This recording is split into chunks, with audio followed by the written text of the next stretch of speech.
Pindah ke tempat baru memang selalu punya tantangan tersendiri.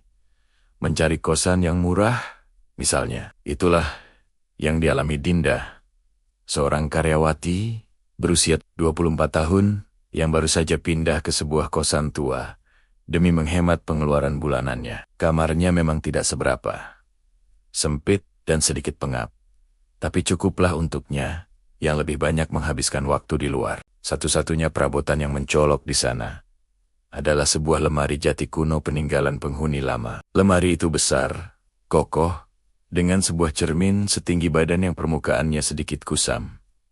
Malam pertama di kosan itu terasa berat. Hujan deras mengguyur kota, seolah ikut merasakan lelah yang menjalar di tubuh Dinda setelah seharian membongkar barang-barang pindahan. Sambil duduk di depan cermin tua itu, ia menyisir rambutnya yang masih basah. Matanya menatap lekat pantulannya sendiri. Aneh, ia merasa ada yang janggal.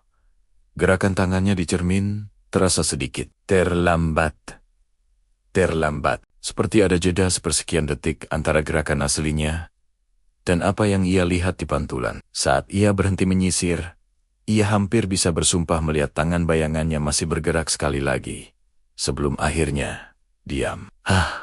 Perasaan gua aja kali ya, gumamnya. Mencoba menepis pikiran aneh itu. Mungkin ia hanya terlalu lelah.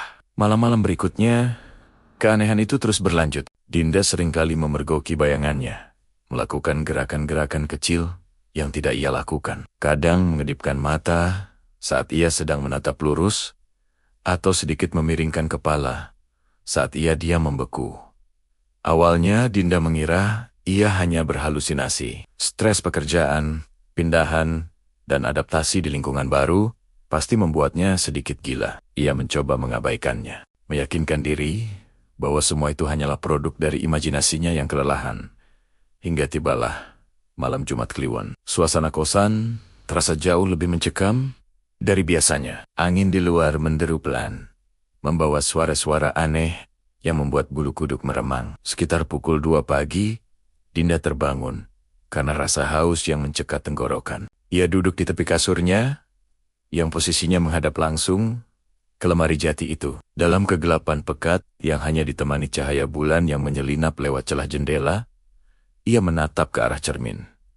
Sesuatu yang mengerikan terpampang di sana. Permukaan cermin itu tidak lagi memantulkan kamarnya apa adanya. Kardus-kardus yang masih berantakan di sudut kamarnya. Di dalam cermin justru sudah tersusun rapi. Bunga kantil yang ia letakkan di atas lemari dan sudah layu, di dalam cermin tampak segar mekar. Dunia di balik kaca itu adalah versi sempurna dari kamarnya. Versi yang seharusnya. Jantung Dinda berdebar kencang.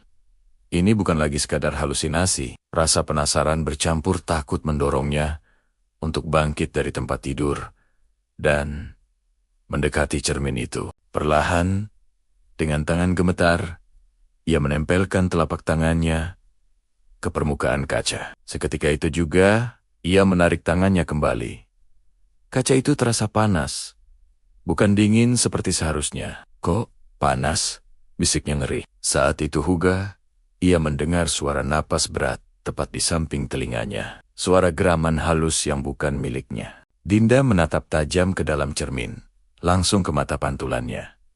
Ia melotot, mencoba mencari jawaban. Dan kemudian, hal yang paling ia takuti terjadi. Sosok di dalam cermin itu, sosok yang memiliki wajahnya, berkedip pelan. Padahal Dinda sendiri sedang melotot, tidak berkedip sama sekali. Kemudian, bibir sosok itu perlahan tertarik ke samping, membentuk sebuah senyuman yang luar biasa lebar.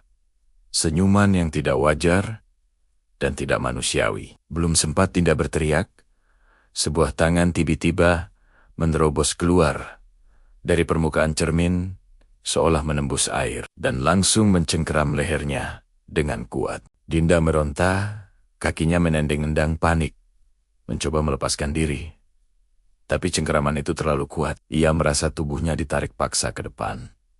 Dunia di sekelilingnya mulai berputar. Lantai, langit-langit, dan dinding kamarnya seolah melebur menjadi satu pusaran gelap. Ia merasa dingin yang menusuk tulang saat tubuhnya melewati permukaan kaca yang kini terasa seperti selaput air. Teriakan terakhirnya teredam, tenggelam bersama tubuhnya ke dalam dunia di balik cermin. Keesokan paginya, matahari bersinar cerah. Pintu kamar kos Dinda terbuka. Sosok berwajah Dinda berdiri di depan cermin, menyisir rambutnya dengan anggun, mematut diri. Ia menatap pantulannya dengan puas. Di dalam cermin, di dunia yang gelap dan dingin, Dinda yang asli menggedor-gedor permukaan kaca tanpa henti. Wajahnya basah oleh air mata. Mulutnya terbuka lebar menjerit tanpa suara.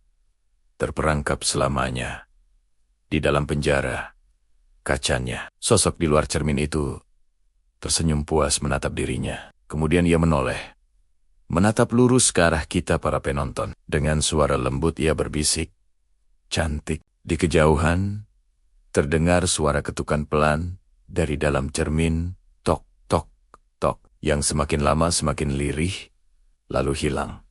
Terima kasih sudah menonton cerita ini sampai habis. Jangan lupa untuk selalu berhati-hati dengan apa yang ada di sekelilingmu, terutama di tempat baru. Sampai jumpa di video selanjutnya.